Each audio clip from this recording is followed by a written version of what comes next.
Tu sais, il y a des moments dans la vie où tu te dis « Non, ce gars-là vient vraiment pas de dire ça ?» Et pourtant, il l'a dit.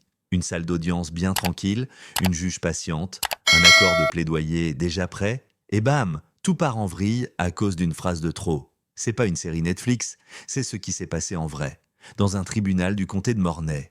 Le mec s'appelle Malik Durand, un type pas méchant à première vue, juste un peu paumé. Il devait plaider coupable pour 2 délits mineurs, une altercation dans un centre communautaire et une résistance lors d'une arrestation. Le deal était simple, plaide coupable, suis un programme de traitement en santé mentale et t'évites la prison. Une vraie main tendue. Mais Malik, lui, il a décidé de transformer ça en one-man show. La juge, Madame Lefebvre, une femme calme, posée, tu sens qu'elle a vu défiler des centaines de cas comme celui-là, prend le temps d'expliquer chaque détail.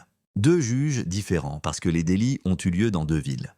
Mais au final, tout sera regroupé sous le tribunal de santé mentale. Elle est patiente, même douce. Et là, elle lui pose la question. Est-ce que quelqu'un vous a forcé à plaider coupable? Et lui, avec le plus grand sérieux du monde, répond techniquement, vous, madame la juge. Tu sens la salle se figer. Elle relève à peine les yeux, genre le regard d'une mère qui vient d'entendre son gamin dire une énormité. Pas de cris, pas d'éclat, juste ce silence tendu qui dit tout. Et Malik, au lieu de s'arrêter là, continue. Il affirme qu'on lui a fait peur avec la prison, comme si c'était une menace injuste.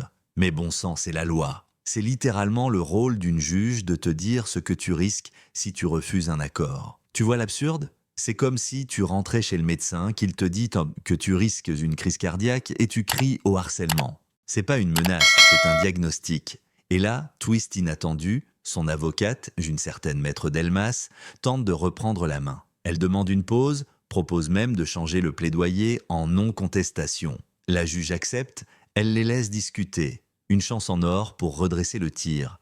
Mais non, Malik revient, encore plus confus. Quand on lui demande ce qui s'est passé le jour de l'agression, il balance une histoire rocambolesque, qu'il prenait une douche tranquille, qu'un type l'a agressé, qu'il a dû mordre pour se défendre. Peut-être que c'est vrai, peut-être pas. Mais au lieu de clarifier les faits, il noie tout dans un discours embrouillé, comme s'il voulait tout réécrire après avoir plaidé coupable. La juge reste de marbre, elle l'écoute, elle note, elle explique à nouveau. Mais cette fois, on sent que le sablier est vide. Finalement, son avocate demande un report pour mieux le conseiller. La juge accepte, mais cette fois, sans un sourire. Et là, on comprend. Malik vient de gâcher sa dernière chance. Le pont était là, prêt à l'emmener de l'autre côté. Il a choisi de le brûler avec ses propres mots. C'est un cas d'école. Comment transformer un accord gagnant en désastre total juste par orgueil ou incompréhension? Peut-être qu'il est en souffrance mentale, peut-être qu'il joue un rôle, mais à la fin, même la compassion a ses limites. Alors maintenant, je te pose la question, est-ce que la juge a été trop douce?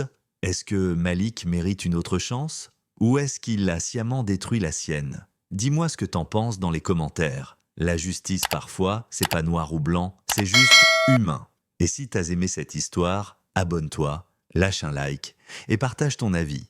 Parce qu'au fond, la vérité, elle se cache souvent dans les silences entre les mots.